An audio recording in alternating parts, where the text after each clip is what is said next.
So, good afternoon, students. Now, welcome to the next lecture on our subject, that is basics of civil engineering.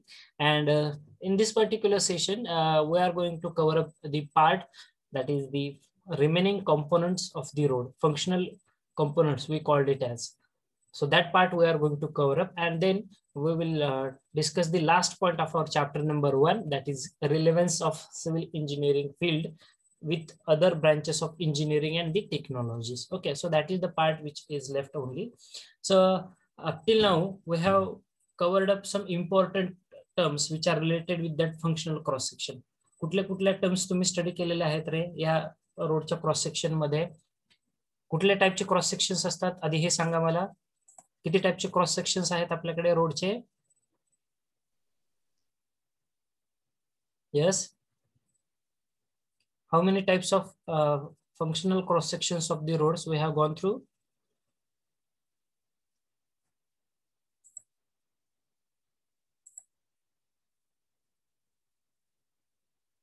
विसरलात? How many types of functional cross sections?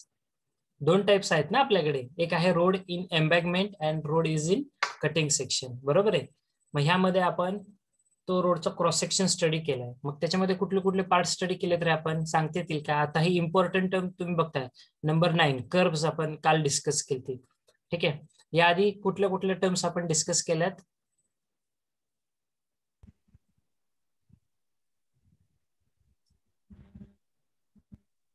Hello,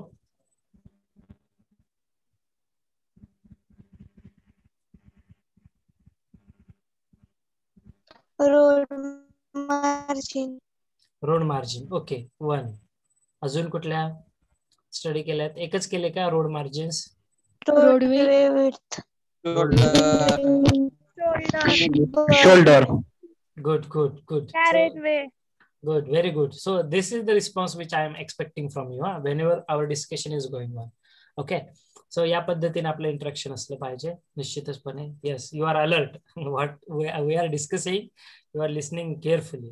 That is nice. So everyone must give me the same kind of responses. So curves we have discussed. So what are the curves? That is nothing but the boundary between the pavement and the shoulders. It may be your shoulder or it may be cycle track, it may be footpath, it may be anything. So हा जो तुमचा payment surface आहे, I will use the pointer. ठीक आहे. हा जो तुमचा payment surface आहे, हा पेमेंट सरफेस आणि तुमचा फुटपाथ असेल किंवा शोल्डरचा पोर्शन असेल, ह्यामध्ये जी बाउंड्री स्टोन असतो त्याला म्हटलं जातं कर्व्स. 3 पद्धतीने असणार आहे. लो कर्व्स, ज्याला माउंटेबल म्हणतात तुम्ही, mountable curves, semi barrier types आणि बॅरियर टाइप्स. लो कर्व्स हे डिजिट्स लक्षात ठेवायला खूप सोपे आहेत. माउंटेबल टाइप 10 सेंटीमीटर उंची असते, सेमी बॅरियर टाइप 15 सेंटीमीटर उंची आणि बॅरियर टाइप्स मध्ये 20 सेंटीमीटर उंची असते. ठीक आहे.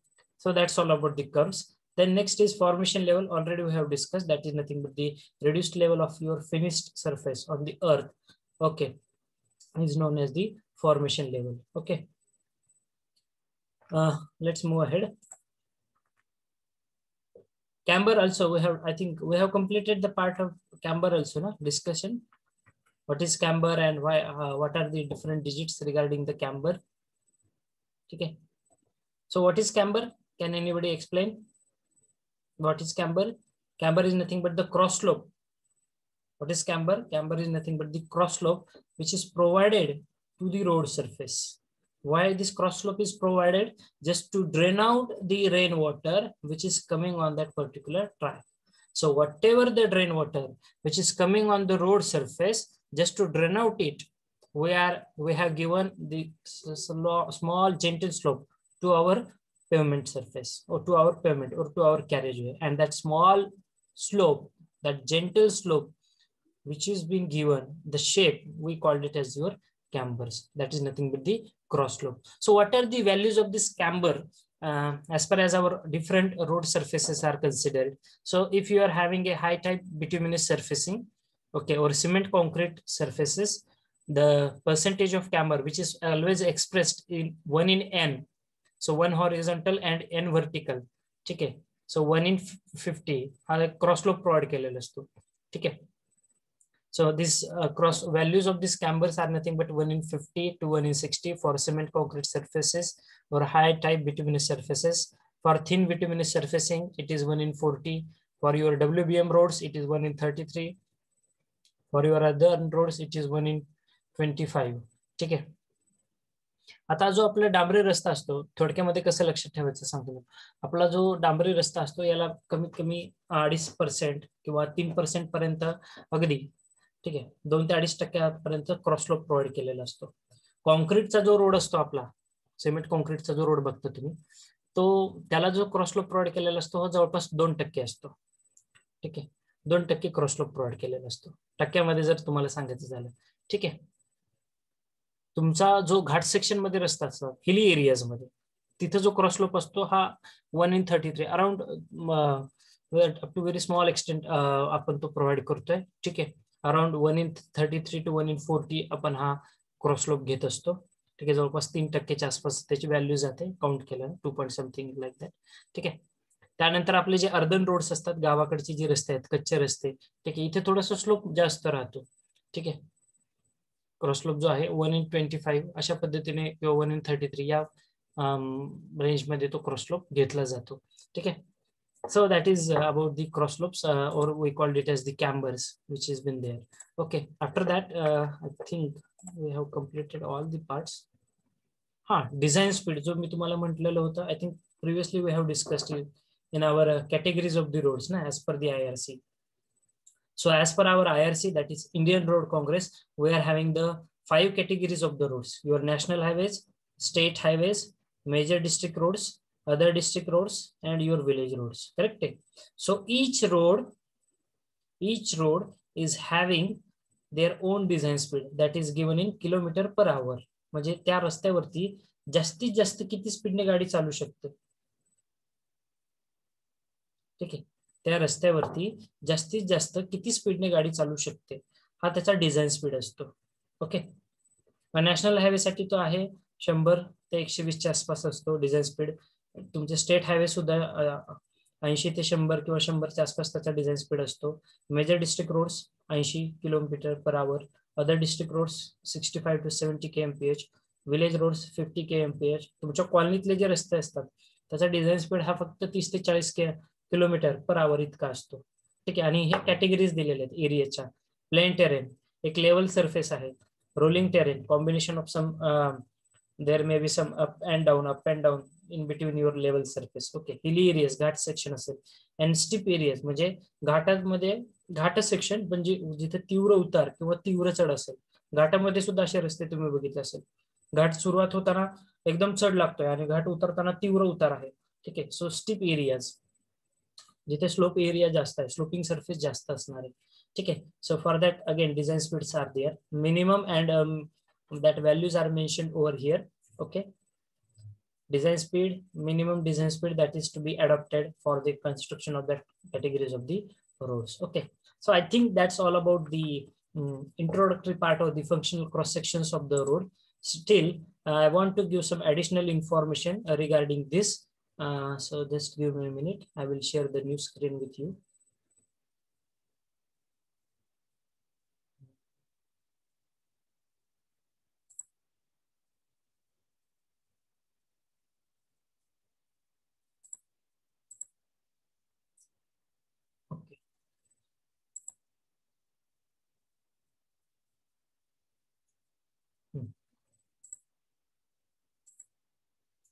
Yes.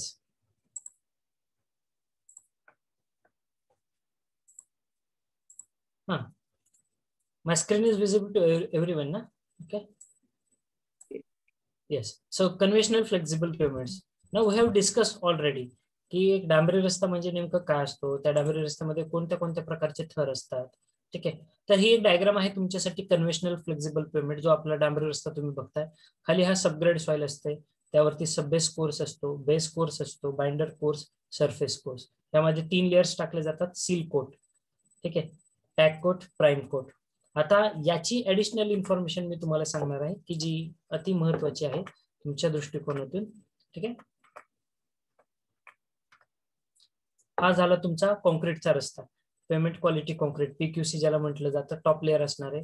त्यानंतर तुमचा डीएलसीचा सेकंड लेअर असतो कॉन्क्रीटच्या रोडमध्ये, ग्रॅन्युलर बेस किंवा सब बेस कोर्स असतो, आणि त्यानंतर तुमची सबग्रेड सॉइल असणार रिजिड पेमेंट मध्ये. ठीक आहे.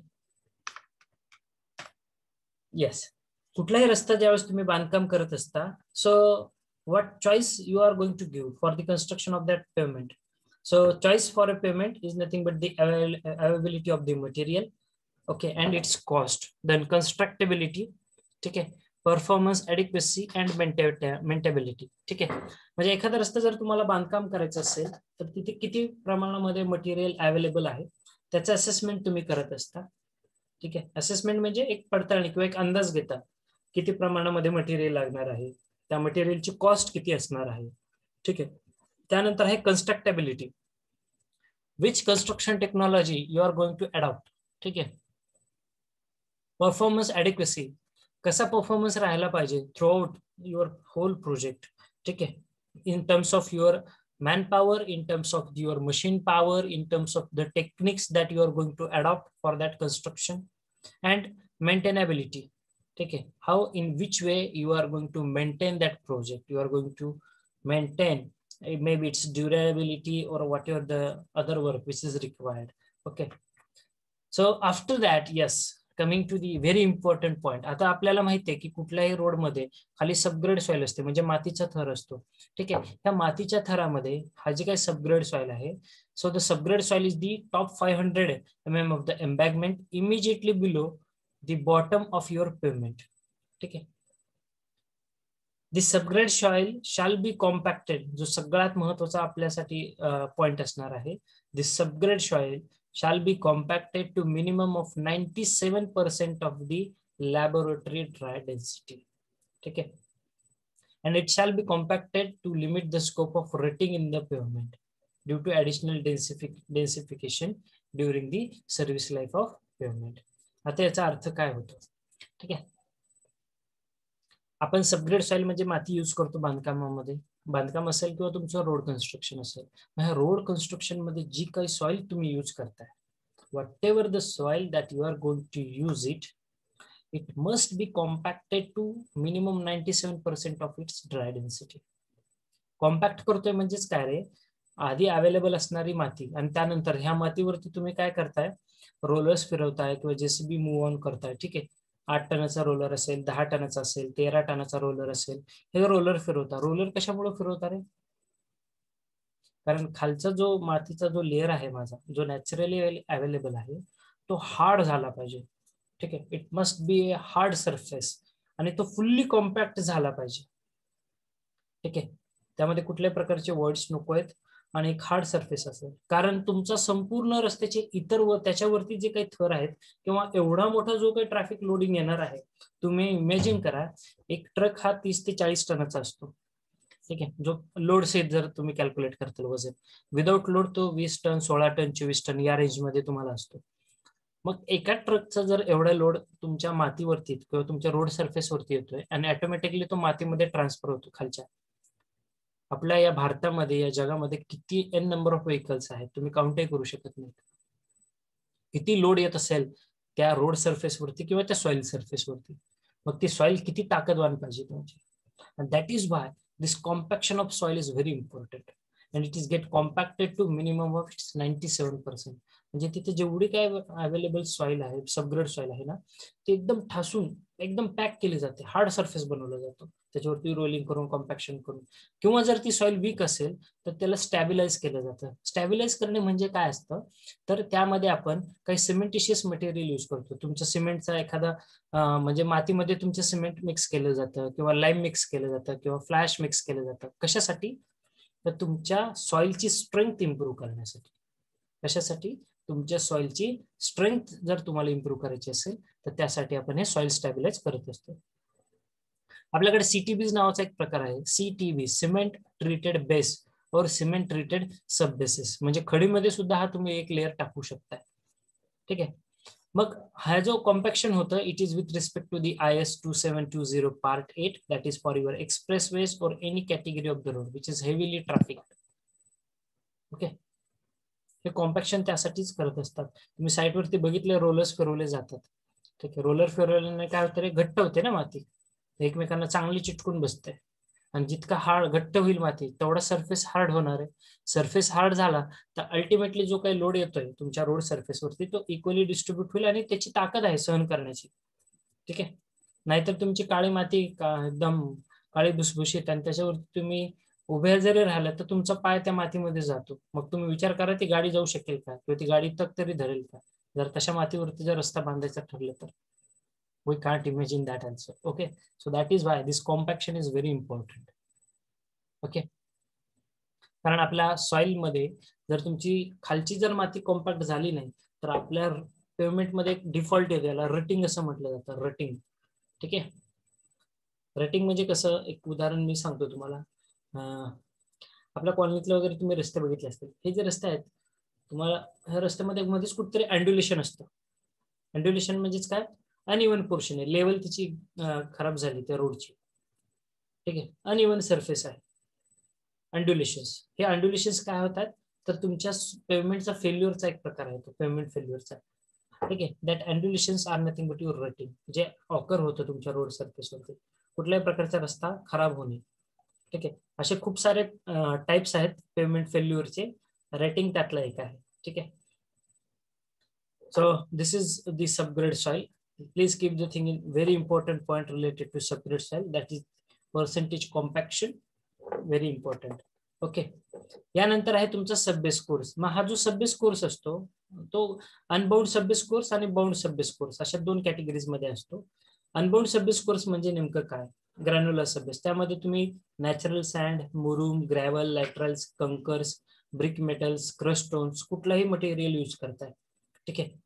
ज्याला जीएसबी असं म्हटलं जातं, ग्रॅन्युलर सबबेसेस. जीएसबी हा शब्द तुम्हाला खूप परिचित असेल. ठीक आहे. ऐकलेला असेल एखाद्या कॉन्ट्रॅक्टरद्वारे. GSB stands for granular sub base. ठीक आहे. ग्रॅन्युलर सब बेस मध्ये काय केलं जातं, मोठ्या साईजची खडी 35 ते 50 mm ज्या खडीची साईज आहे अशी खडी टाकली जाते.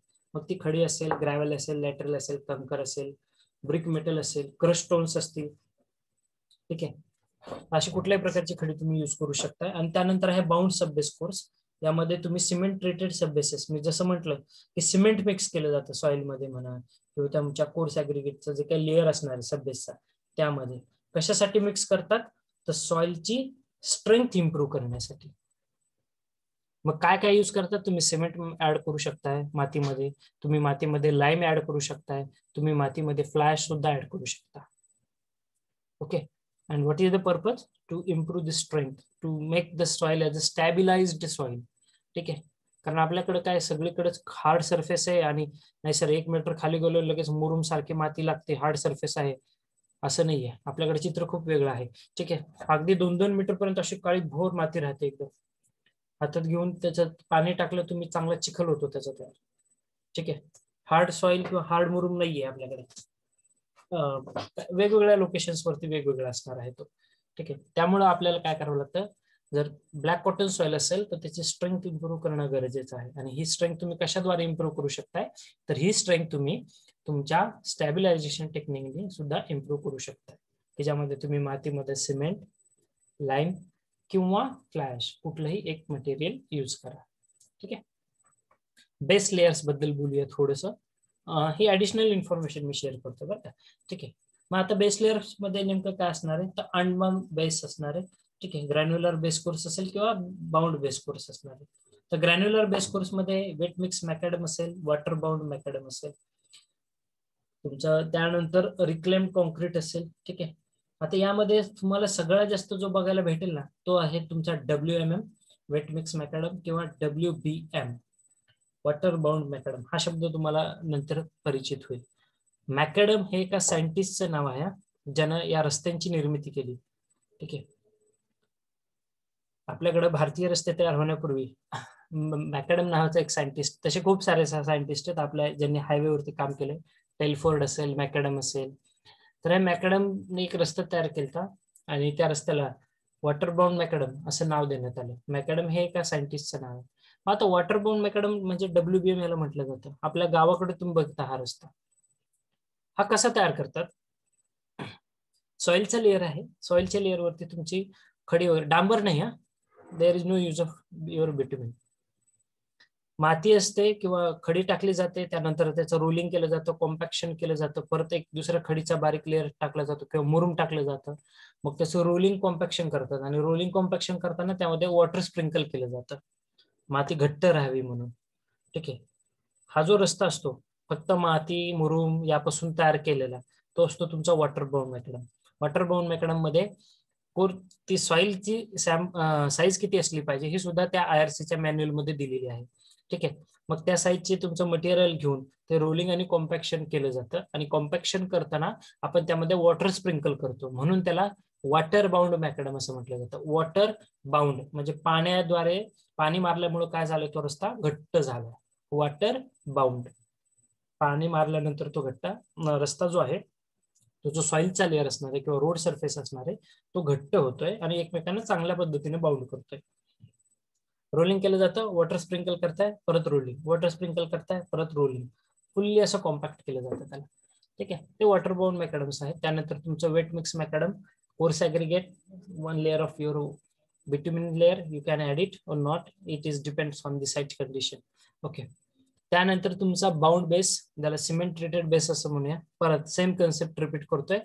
We are going to use some stabilizers like your cement, lime fly ash or other stabilizers in along with your coarse aggregate or the soil layer which has been there in your base course. ठीक आहे. So that we called it as your cement treated bases. ठीक आहे. त्यानंतर असतो तुमचा महत्वाचा layer तो म्हणजे बाइंडर कोर्स. आता बाइंडर म्हटलं बाइंड म्हणजे काय रे, टू बाइंड समथिंग. बाइंड करणे म्हणजे काय रे, एकमेकांना बांधणे किंवा घट्ट करणे. ओके. हा बाइंडर कोर्स कशासाठी यूज केला जातो तर बाइंडर कोर्स हा जनरली खाली जो खडी आहे, खाली जी तुमचा कोर्स ॲग्रिगेटचा लेअर आहे आणि वरती जो डांबर असणार आहे, जो वरचा प्लेन सील कोट वगैरे जे तुम्ही यूज करताय किंवा बिटुमिनस कॉन्क्रीटचा लेअर टाकताय तर डांबर आणि खडी याच्यामध्ये प्रॉपर बॉन्डिंग होण्यासाठी बाइंडर कोर्स असतो. Please pin to my video you can see एक खडीचा लेअर आणि दुसरा डांबराचा लेअर हे एकमेकांना बाइंड होण्यासाठी तुम्ही बाइंडर कोर्स यूज करताय. So the binder course sometimes called as your asphalt base course or is the asphalt layer below the surface course. Okay. The hot mix asphalt which is too thick to be compacted in one layer so that it must be placed in the 2 layers. ठीक आहे. खडी टाकल्यानंतर direct जर डांबर टाकलं तर खडी डांबराची bonding होत नाही. ठीक आहे. लवकर गरम नाही बोलत तुम्ही. ठीक आहे. एक डांबराचा लेअर घेताय आणि दुसरं खडीचा लेअर घेताय ना असं चिटकून बघा नाही होणार. मग काय करतो आपण खडी रोलिंग केलं की त्यावरती एक बिटुमिन म्हणजे डांबर आणि खडी त्याचा बिटुमिनस कॉन्क्रीटचा एक लेअर असतो. ठीक आहे. तो लेअर कुठे तयार केला जातो तो हॉट मिक्स अस्फाल्ट प्लांट्स असतात आपल्याकडे. हॉट मिक्स अस्फाल्ट HMA यामध्ये काय केलं जातं खडी आणि डांबर याचं मिश्रण तयार केलं जातं. खडी आणि डांबर याचं एक मिश्रण तयार केलं जातं आणि त्यानंतर ते त्या खडी जो आपला लेअर असणार आहे त्यावरती पसरवलं जातं. कसं पसरवलं जातं, खडी आणि डांबराचा लेअर टाकला की त्यानंतर लगेच त्याचं रोलिंग आणि त्याचं कॉम्पॅक्शन केलं जातं. कारण खालचा लेअर खडीचा आहे, वरचा डांबराचा लेअर आहे. मग हे जर एकमेकांना जर तुम्हाला घट्ट बसवायचं असेल तर टाकल्यानंतर लगेच त्याच्यावरती रोलिंग केलं जातं. रोलिंग केल्यामुळे लोड अप्लाय होतो, तुमचं प्रॉपर बॉन्डिंग होतं तुमच्या डांबराच्या लेअरची आणि तुमचा जो खडीचा लेअर असेल याची. ठीक आहे. सो हॉट मिक्स अस्फाल्ट तुम्ही यूज करताय बाइंडर कोर्स मध्ये. बाइंडर कोर्स नंतर जो असतो कोर्स ही ऍडिशनल इन्फॉर्मेशन आहे तुमच्यासाठी. फक्त सरफेस कोर्स असतो जो आपण एक्सप्लेन केलेला आहे. ठीक आहे. सरफेस कोर्स मध्ये सुद्धा हॉट मिक्स अस्फाल्टच असतो म्हणजे डांबराचा अजून एक लेअर, डांबराच्या लेअर वरती अजून एक लेअर टाकला जातो. फक्त size of coarse aggregate it may be different. Okay. Smaller साइजचे कोर्स ॲग्रिगेट्स असणार आहेत. ठीक आहे.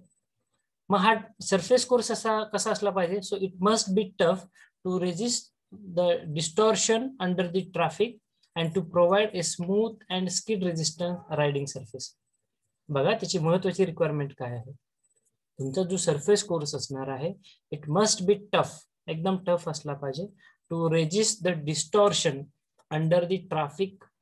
जे काही ट्रॅफिक मुळे रोडचं डिस्ट्रॅक्शन होणार आहे, खूप लोड आलाय कदाचित रस्त्याचं डिटोरिएशन चालू व्हायला लागलं जास्त लोडिंग मुळे, मग क्वालिटी मटेरियल वापरला नाही, रस्ता लवकर खराब व्हायला सुरुवात होते. So it must be tough to resist the distortion under the traffic load and it provide a smooth and skid resisting surface. Skid resisting तुमची गाडी घसरली नाही पाहिजे. ठीक आहे. सो सरफेस कोर्स हा असणार आहे. परत सरफेस कोर्स हा तुमचा डांबर आणि खडीचंच मिश्रण असणार आहे. Seal coat again it's a thin asphalt layer, खूप पातळ काच, ज्याला तुम्ही कच असा शब्द ऐकला असेल, म्हणजे बारीक साईजची कोर्स ऍग्रीगेट आणि बिट्युमिन यांचं मिक्सचर टाकलं जातं. ठीक आहे. किंवा कधी कधी तर प्लेन बिट्युमिनचा एक लेअर टाकला जातो. ठीक आहे. बिट्युमिन स्लरी ऍड केली जाते. कशासाठी? So that water which is coming on the road surface will not penetrate through the different layers. त्यासाठी वरती सील कोट असतो. त्या शब्दातच त्याचा मिनिंग आहे, सील, बंद करणे. सील कोट डांबराचा एक थिन अस्फाल्ट लेअर असणार आहे, प्लेन अस्फाल्ट लेअर असेल. ठीक आहे. हे अस्फाल्ट लेअर कशासाठी युटिलाइज करताय की पावसाचं जे काही पाणी पडते ते खालच्या लेयर्स मध्ये जाऊ नये यासाठी सील कोट. टॅग कोट महत्वाचा पार्ट असणार आहे. टॅग कोट, टॅग कोटचं काम काय असणार आहे? सो टॅग कोट आपले जे दोन बिट्युमिनस लेअर आहेत, आपले जे दोन बिट्युमिनस लेअर असेल किंवा कॉन्क्रीट पेव्हमेंट मध्ये कॉन्क्रीटचा सरफेस आणि एक तुमचा वरचा बिट्युमिनस लेअर असेल, हे दोन लेयर्स एकमेकांना बॉन्ड करण्यासाठी टॅग कोट असतो. टॅग कोट मध्ये इमल्शन्स वापरले जातात. ठीक आहे. Tack coat is a very light application of asphalt और अस्फाल्ट इमल्शन्स, मी जसं सांगितलं, which is diluted with the water. वॉटरने पाणी टाकून त्याला डायल्यूट केलं जातं त्या अस्फाल्टला, डांबराला. ठीक आहे. आणि त्यानंतर तो एक लेअर टाकला जातो. कशासाठी टाकतायत? तर दोन डांबरी लेयर्स एकमेकांना कनेक्ट करण्यासाठी. ठीक आहे. आतापुरतं एवढंच लक्षात ठेवा, खूप मोठा पार्ट आहे ऍक्च्युली, मला थोडक्यात सांगायचं आहे तुम्हाला. प्राईम कोट, प्राईम कोट एक खडीचा लेअर आणि एक डांबरी लेअर. खाली तुमचा सबबेस किंवा बेस कोर्स हा खडीचा असतो ना. ठीक आहे. मग खडीचा लेअर आणि डांबरी layer, its purpose is to bind the granular base, खडीचा layer, to the asphalt layer, डांबरी लेअर. या दोनला कनेक्ट करणारा प्राईम कोट असतो. ठीक आहे. जो तुम्हाला मी प्रिव्हियस डायग्राम मध्ये दाखवलं बघा.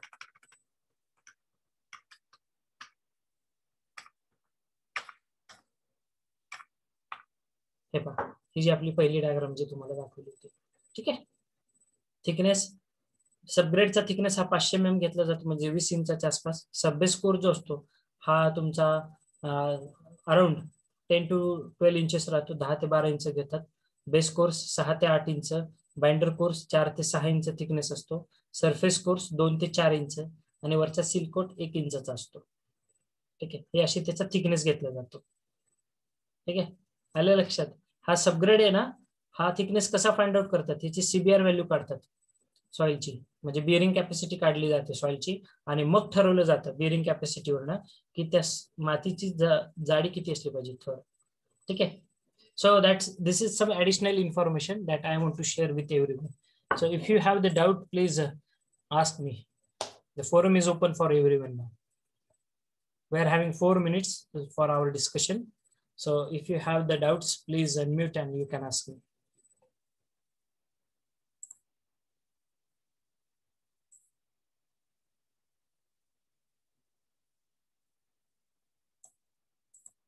काहीतरी शंका आली मनात, सर हे काहीतरी सांगितलं तुम्ही सबग्रेड सॉइल बेस लेअर, काही डाऊट याबद्दल? हा अभिजित बोला. सर सबग्रेडची जाडी किती असते तरी? सबग्रेडची जाडी जी असते ना ही 20 इंचापर्यंत घेतो. ऍक्च्युली सगळ्यात महत्वाचं, रोडमध्ये डिझाईन करत असताना आपण सबग्रेडची जाडी काढत असतो, thickness of your subgrade soil. ते कशावरनं काढतात? तर सॉइलची बिअरिंग कॅपॅसिटी काय आधी तपासली जाते. त्याच्यासाठी सीबीआर टेस्ट म्हणून असते, कॅलिफोर्निया बिअरिंग रेशो टेस्ट. त्या सीबीआरची व्हॅल्यू मिळाली एकदा, सीबीआरच्या व्हॅल्यूवरनं कळतं ही सॉइल खूप वीक आहे किंवा चांगली आहे. सॉइलचा नेचर बेसिकली म्हणजे एकदम पुअर सॉइल आहे. एकदम पुअर सॉइल म्हणजेच काय की त्याची ताकदच काय नाही, बिअरिंग कॅपॅसिटी काय नाही, एकदम लो आहे. लोड आला की ती डिसलोकेट होणार, खराब होणार. तशी आपण त्याची सीबीआर व्हॅल्यू काढत असतो, बिअरिंग कॅपॅसिटी, आणि त्यावरनं ठरवलं. त्याचा ग्राफ असतो आपला जो डिझाईन मॅन्युअल आहे ना डांबरी रस्त्याचं डिझाईन करायचं, त्याच्यामध्ये ती सीबीआर व्हॅल्यू म्हणजे ग्राफ आहे त्याचा. जर तुमची सीबीआर व्हॅल्यू 20 असेल, 30 असेल, तर मग किती थिकनेस असला पाहिजे सबग्रेड सॉइलचा, असं त्या मॅन्युअल मध्ये ग्राफ आहे, त्याच्यावरनं घेत असतो आपण. Generally 20 inch. ठीक आहे. 500 mm चा तरी सबग्रेड लेअर असतो तुमचा. अजून काही शंका? सर्वांना भाग समजलाय का? आधी हे सांगा, yes, no, respond me. Yes sir. Okay, only one response. हा समजलं. Yes no yes sir. Yes, okay sir. Okay Yes, okay sir. काही शंका? म्हणजे आपल्याला पुढच्या लेक्चरला लास्ट पॉइंट मी डिस्कस करणार आहे आपल्या चॅप्टर नंबर 1 चा, relevance of our civil engineering field with other branches of engineering and technology. That's it. On Saturday we are going to wind up our chapter number 1. आणि मग मी may be on coming Tuesday, yes Tuesday we are having lecture. So ट्यूजडेला मी एक तुमची अशीच एक practice taste घेईल. ठीक आहे, प्रॅक्टिस टेस्ट म्हणून, बाकी काय नाही. If possible for me again. फक्त तुम्ही अभ्यास करून ठेवा चॅप्टर नंबर 1 चा.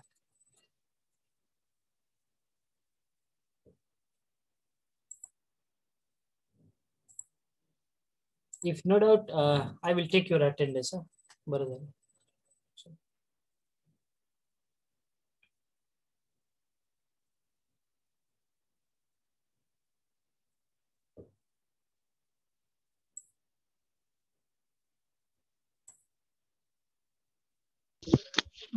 सर नोट्स का पाठवले? थोड्या वेळात येऊन जातील. आणि मी ते स्टडी मटेरियल मध्ये अपडेट करतोय, टेलिग्राम वरती नाही टाकत आहे, मी स्टडी मटेरियलला टाकतोय. म्हणजे कुठं ते? ती स्प्रेडशीट शेअर केली ना सरांनी तुमच्या सोबत, त्याच्यामध्ये आपले व्हिडिओ लेक्चर्स पण आहेत, एमसीक्यू पण आहे, असाइनमेंट बुकलेट सर्व पार्ट आहे. हा हा हा हा. ठीक आहे, त्या तिथे टाकतोय. बर.